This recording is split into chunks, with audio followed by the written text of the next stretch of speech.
she will make wine and back. But if you bring Baba, she drinking that. It's Christmas. Imagine. Sometimes it's feeling like there's only 2 days in the week. Yesterday was Monday, and look at that Friday afternoon. So hear that. Do you have a talent or skill that you can turn into a business idea? Well, don't sleep on you, my youth. Get your business started today. The Youth Economy Agency will guide you. Provide funding. Yes, sister, provide funding. Plus training to run your business profitably. Yo, go online now to start living the St. Lucian dream. Just one click and boom, you're in business. Good afternoon, and welcome to Youth Unplugged with me, your host, Miguel Fevrier. And Youth Unplugged, is sponsored by the Youth Economy Agency, as you just heard, turning those hobbies and talents into viable businesses. I'd like to apologize for the late start today.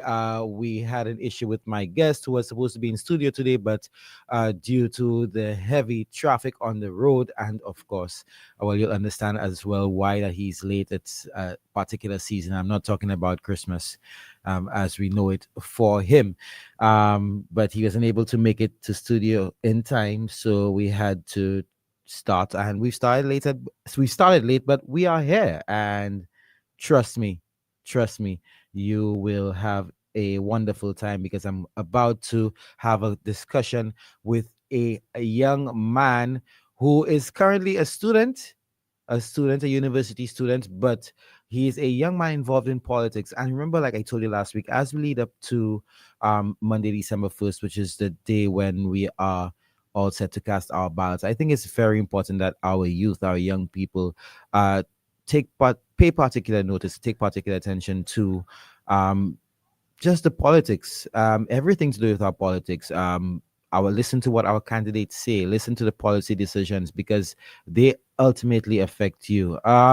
So without further ado, I will introduce my guest, and he's a young man that I've known for a while. And I think when I first knew him, it was through the National Youth Council, and that may have been one of those that was a springboard to his activeness, his participation, his active participation in party politics. And you know what I like most about him? Two things. He's from my constituency of Castries South. I was born and raised. And of course, he is a proud Samarian, an old boy. Not so old, not as old as me, but he is Mr. Alens Plante, a dedicated solution communicator, advocate, and emerging public thinker whose work spans political commentary, policy reflection, and community-centered dialogue. Recognized for his clarity, conviction, and balanced assessments, he consistently contributes to national discussions on governance, institutional reform, and societal progress. Whether analyzing current affairs, crafting persuasive arguments, or motivating others through impactful writing, Alens brings a grounded and principled voice to the spaces he occupies. His passion for development, both personal and national, drives his continued engagement with issues that matter to everyday people. And I must say as well, Alens was a guest on Youth Unplugged a few years ago, and there have been some changes in his life since then, so he might give us a few updates. So Alens, welcome. All right, thank you very much, Miguel, for having me. There's no against him. 1 second, let me hear you. Well, can you hear me properly now? Nah, hold on, just give me a test. 1 2. No, we seem to be having some issues with the sound. Let me see.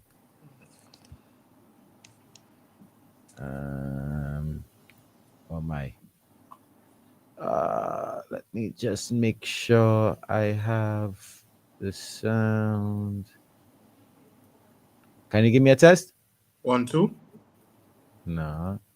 Give me that test again. 1 2. Oh my. We seem to be having issues. Let me try that. Hi, Alens. Can you hear me? Yes, I Yes, can. I can. Loud and clear. All right, cool. So we'll have to do it this way. Although there's a bit of an echo.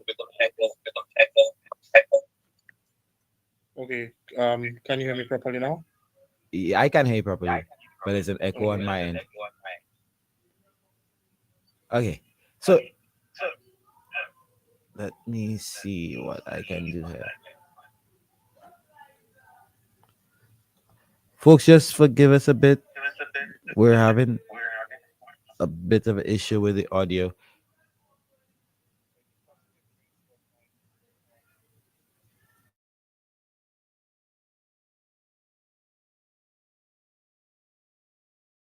There we go. We seem to have a problem with that. Okay, I think we're getting some feedback on my end. How about that? Okay, so what we can do is, how about this?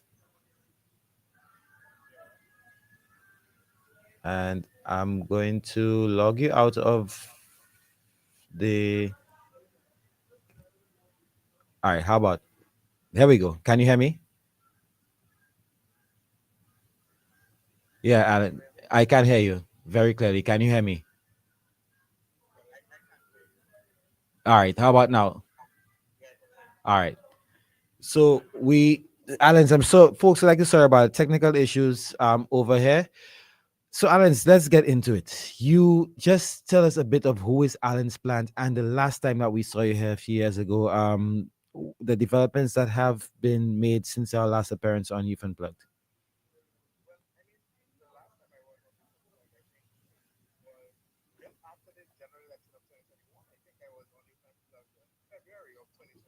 Mm-hmm.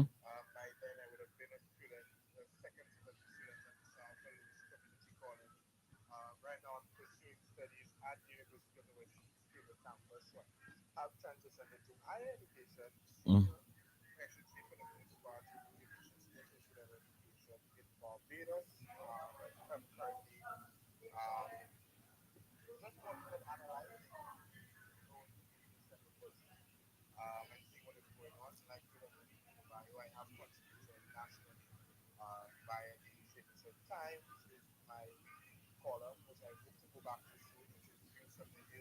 Mm-hmm.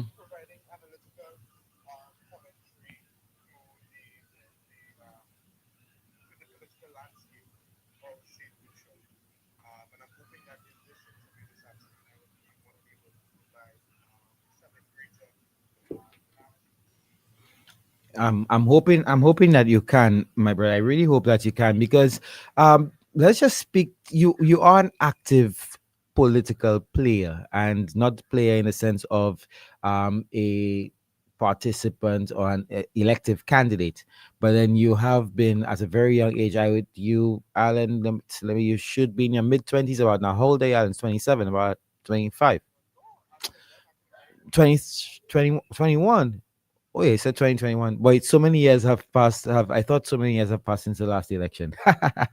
Yeah. All right. Yeah. So you said second semester. I was thinking second year. Um, but at 21 years old, you have been very, very active in the politics, Alan. Just tell us why you felt the need to participate. Whereas you hear many people talk about young people who try to shy away from the politics of the country.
Okay, and could you just tell us exactly what you are studying at the UE?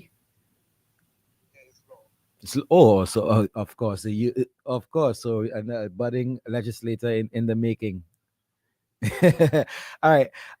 Alens, I think what you think is the most important message that we can send to the young people right now, who are decide who have to make a decision, and also the young people who don't feel it's important that they participate in the electoral process.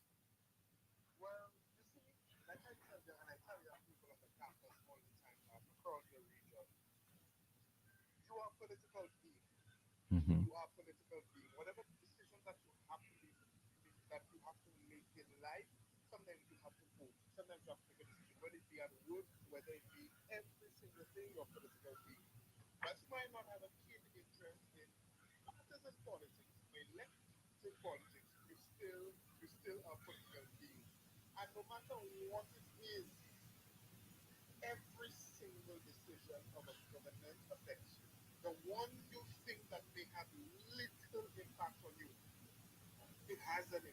Hmm. Hmm.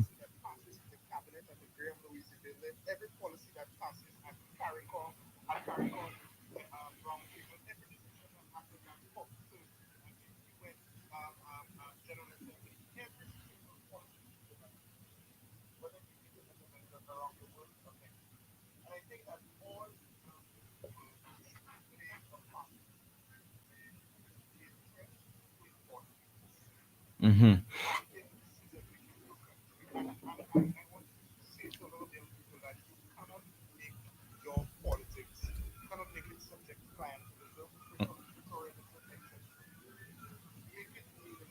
Break it down. Break those terms down for them.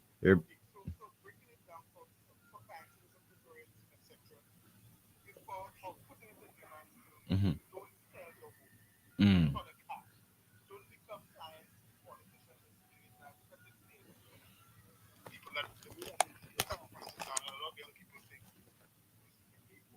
Mhm.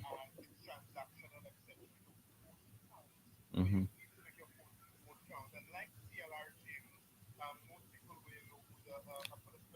Eh,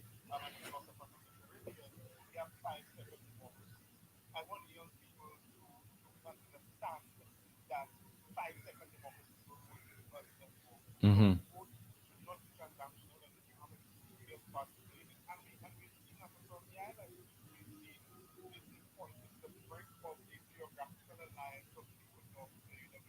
Mhm.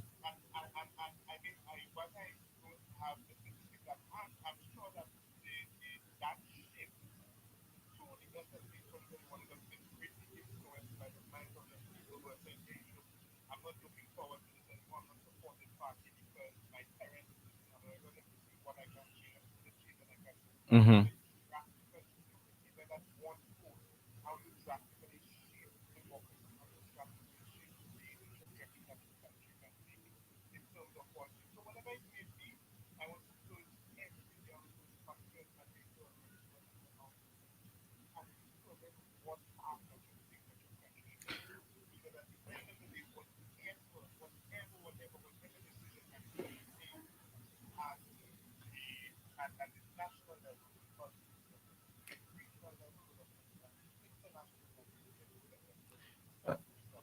Now that said, while we're on that, what do you think are the most important considerations for the young people who are going to, especially those who are going to cast a ballot for the first time, and those who may be unsure of what to pick? What should they be considering as we move forward to election, which is 4 days away?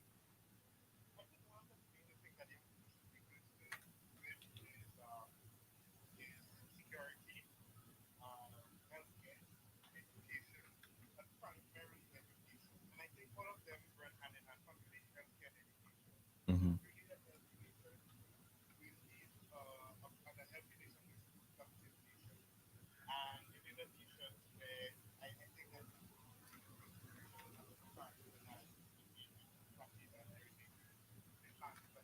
Hmm.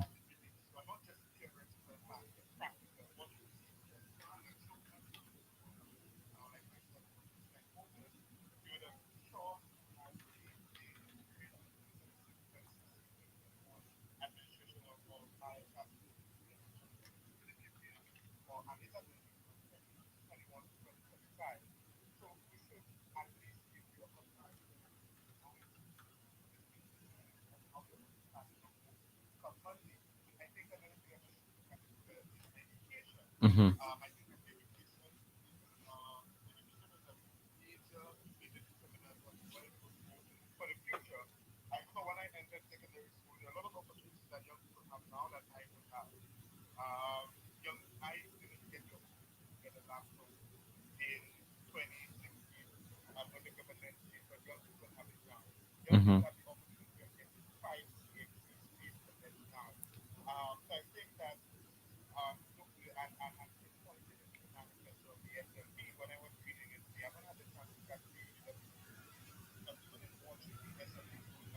We see the introduction of artificial intelligence in learning with the continued addition, with the continued contribution of the government of the fees for that is currently happening. So I think that the universal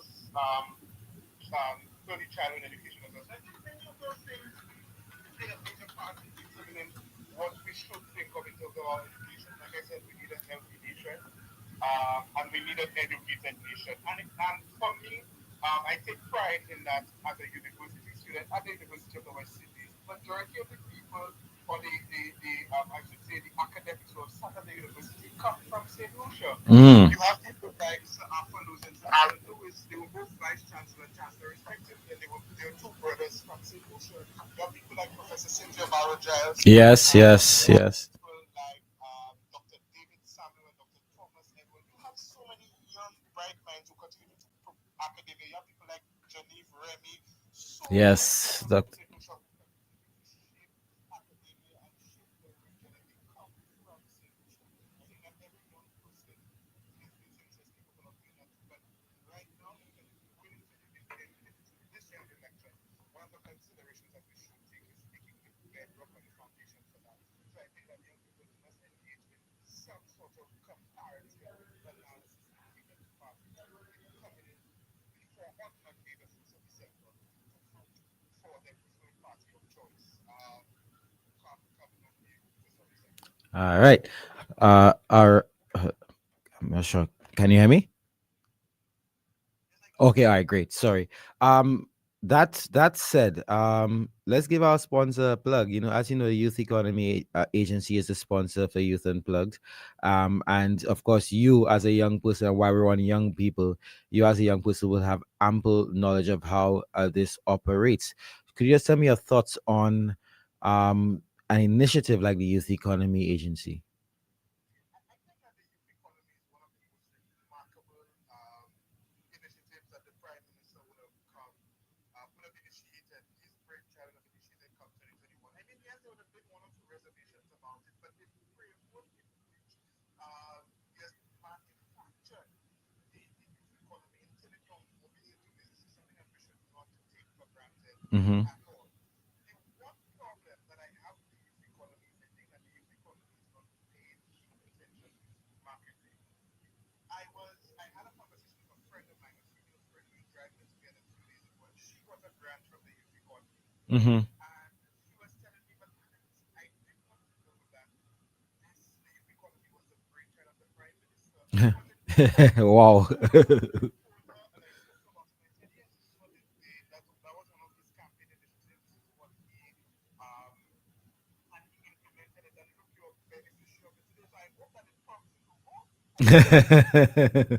Um, and it really affected me in the sense that, we have an initiative, but we don't really do much education about it. I don't want to put down the youth economy in terms of that because I have seen their jingles, I have seen their advertisements, etc. But there needs to be a greater education campaign, especially should the government, with already a serious education drive in helping people understand the roots of where the youth economy comes from. Um, Now, when I grew up, we were all trained to be the lawyers. I mean, I still took my preferred choice of wanting to be a Mm-hmm. doctor, Mm-hmm. Mm-hmm. but you have you were always we were crafted in the minds that you had to be the lawyer, you had to be the doctor, you had to be the engineer. Yeah. These colonial thinking that you have to sit at the top of the pyramid as a young black person, etc. But times have changed, Mm. and times have changed as well. And I want to encourage every young person if they can. I know that we have the MSME. Yeah. MSE, right? Yeah. Young people can get those loans as well. But if you could try the youth economy and you have a hobby, you could literally, you could be. And my friend, who I was having a conversation with, is a hobby she has. She Mm-hmm. reads, Mm. and then she used that opportunity to give her, like you said, the springboard onto that launch pad for her to fully fund and to implement in a business. So uh, I mean, I have no doubt really as we went into this because the youth economy is what it has produced, what it continues to produce, and young people continue to be beneficiaries of it. As we say in our parlance, really badly so. Kind of in the youth economy. Yeah. So I think that's something I really want to applaud the Prime Minister for. But I just really want, and I know that it's a show sponsored by the youth economy, but I really want to just roots of where the youth economy come from, that particularly those who get the grants from the youth economy know where it originated from and where was it where genesis took place. All right. That said, though, it's just funny, coincidental that you stated that the marketing, because I actually did ask the question last night: is it really the marketing, or is it a matter of people? Do we have a large proportion of people who are just not, they consume the other types, I would say the wrong types of media, but the media they Mhm. consume probably does not include the advertisements, the jingles from the Youth Economy Agency, because um as far as I know, you hear it you hear all the Youth Economy Agency is almost on every other person, the tip of every other person's tongue. But I, like you, I've found myself over the past few months trying to encourage many young people to take advantage of what the Youth Economy Agency offers. Down to a young man who has a small grocery shop. He's only 27 years old, in a little operating out of a room in BZ. And I said, Mhm. when you serve the community, you can get you can get assistance with your business, with your business plan. You get financing if you want to buy groceries. You can get up to $5,000 with free money with groceries, to stock up your store up to that, if that's what you want to do with it. He was none the wiser about it. And there are many people you meet along the way like that. So I'm glad that you brought that up. It might be a mix of both. Maybe just maybe that they are doing all that they can do. It's just that the people who are consuming the media are only consuming what they want to consume, and not necessarily what the information that is out there. um that said, Alens, we probably have, since we started late, we have just about maybe 10 minutes left. All right. I'd like to know about your political journey. I guess it's no secret. We know where your support lies. But in terms of moving forward, you do plan on pursuing a law degree. In fact, you are pursuing a law degree. Obviously, you plan on attending you wouldn't, and then getting called to the bar, etc. But in the immediate future, does politics, and I'm talking about elective politics, look like something that you would venture into? Can you repeat the question again? Sorry. Your future, in terms of, we know about the law, you want to study law, but is elective Hmm. politics something that you plan on venturing into? Um, I think it is. I think I can make that declaration publicly. I think it is, but really, I mean, I don't want to sound cliche with the same thing that you come into work and service people, etc. I think if I go into elective politics, it's something I go into. I'm not going there for long, because the one thing that I look forward to in going into elective politics is institutional reform and institutional strengthening. So strengthening the office of the ombudsman, strengthening these institutions that promote proper democracies, And the parliament that itself, yeah. yeah, that Yeah. that promote proper checks and balances for proper a separation of powers by Montesquieu. Mhm. This is what I would look forward to the most in, and while simultaneously doing that, elevating the quality of life for the people that I represent. So I think that if I have to look into elective politics, that would be my focus. And yeah, I think that I would go into it. All right, there's two things I want to touch on. I think one of them, in fact, both we can consider both of them are the hot, are the water cooler topics in a sense. But one of them is in a general sense of our political history and everything, regarding uh, power, the political showmanship on the platform. And we've heard that many young people, they use the whole idea of the mapwe as their reason for not wanting to get involved in politics, even if to just discuss it, or to say openly if they support a policy or not. Where do you stand on that mapwe, and do you think that it has come to a point where it's gone too far? I think so. I think that when you want to it has gone too far. I don't even want to say to a certain extent, it has gone too far. Political picong, as we would term it, should Peacock. not be the center of our conversation, especially when the conversations are not rational, they are not reasonable, etc. And I think this is what in the last administration, which I would have to chide them for in 2016 to 2021, this is what became centric to our politics in the parliament. Mhm. Anybody who closely follows the parliament back in 2016 to 20 Parliament viewership would have been between 1.6K, sometimes 2,000 viewers, depending on the debate that was happening at the time, because people were looking for that back and forth. You had an opposition of six feisty speakers, and then you had the same thing on the other side of the floor. So you had that back and forth, that ruckus all day, and people were looking forward to that. When the landscape of the parliament changed in 2021, and there were two opposition members and 15 for the government, everything, the viewership seriously declined. Mhm. And the conversation that was happening in Parliament adjusted. So people would not want to sit down and listen and engage in that kind of conversation because we've polarized our politics so much that people they are anti-substantive conversation. Mhm. So I think that young people have sided greatly with that. They have alienated themselves to having a reasonable conversation because of political peacock, and it's something that I don't side to.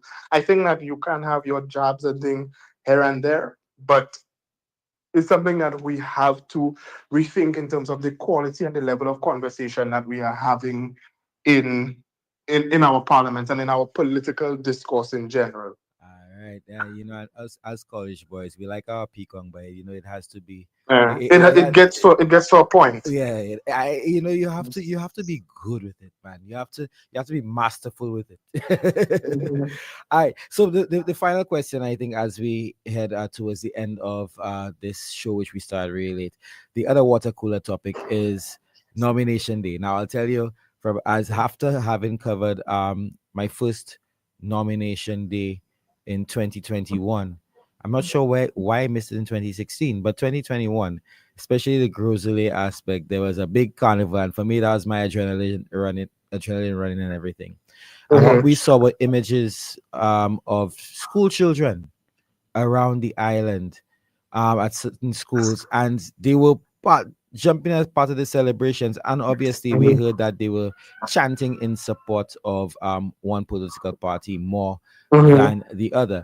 Now there are people even on the side of the Labour Party who received the majority of the chairs who did not agree with it. But likewise, you understand that obviously the opposition who were on the lower end, in the minority of the support, were not too happy with it. Now I know where I stand on that, but I want to know where you stand on that.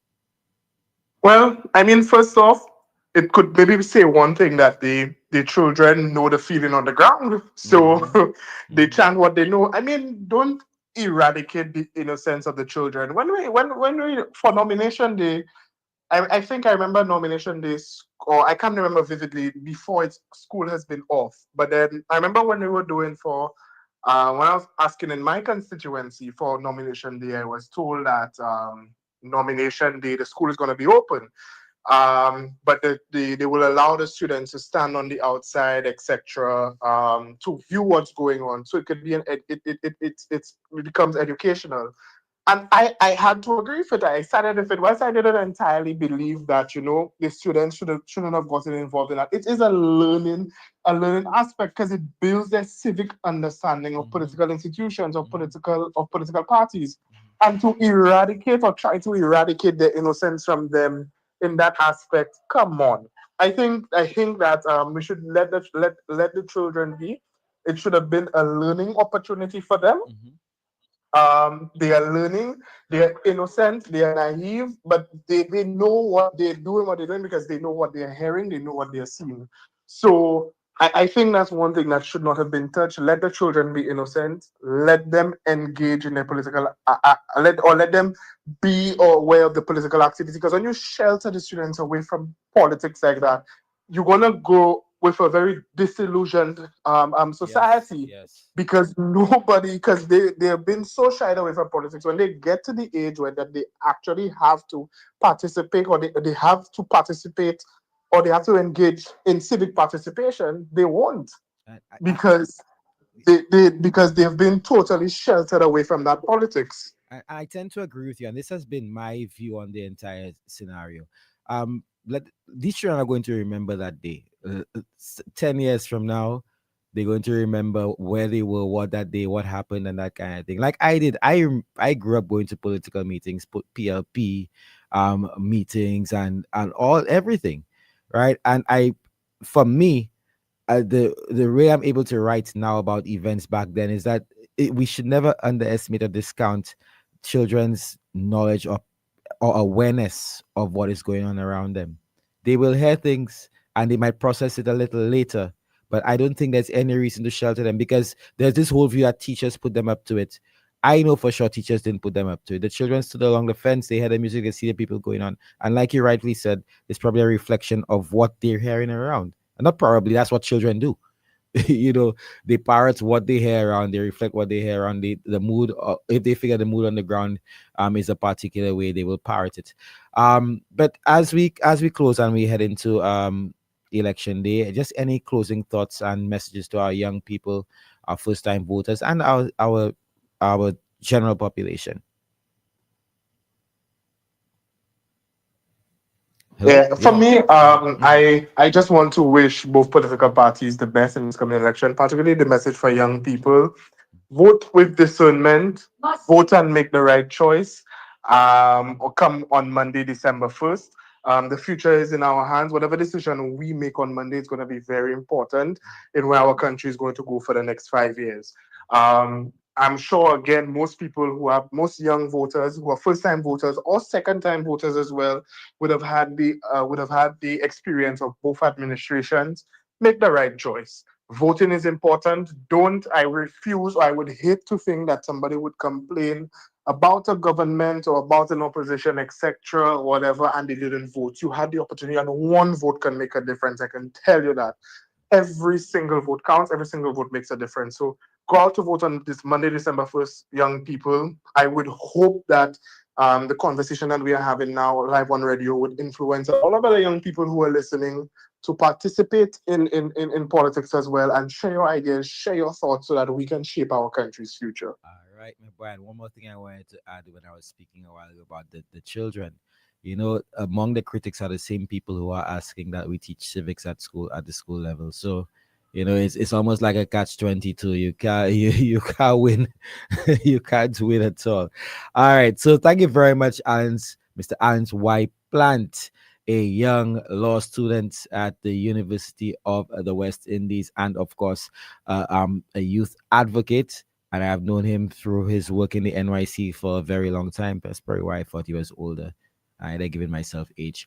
But thank you very much, folks, for listening to tuning in to Youth Unplugged with me, Miguel Fevrier. Today, sponsored by the Youth Economy Agency. I shall see you next Wednesday for Letla, and of course, next Thursday with another young guest and talented young guest, and not maybe a successful young guest who is obviously a St. Lucian.